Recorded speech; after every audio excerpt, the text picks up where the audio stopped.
Korang pernah tak tengok najis sendiri? Jangan geli. Warna najis sebenarnya boleh bocorkan rahsia kesihatan kita tahu. Jika korang nak tahu apa rahsia ia, sila tengok video ni sampai habis.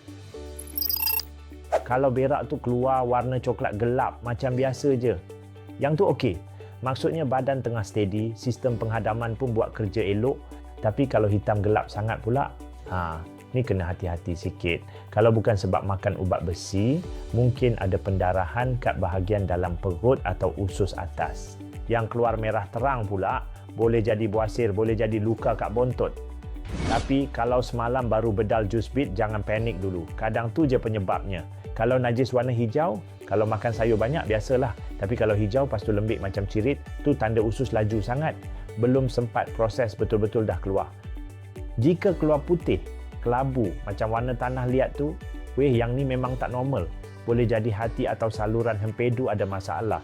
Jangan tunggu lama, terus cek dengan doktor. Ingat, najis bukan cuma buang je. Dia boleh jadi isyarat awal untuk kesihatan kita. Jangan malu tengok najis sendiri ya. Dan jangan lupa follow kita supaya korang boleh dapat info kesihatan yang lebih sesuai untuk Malaysian.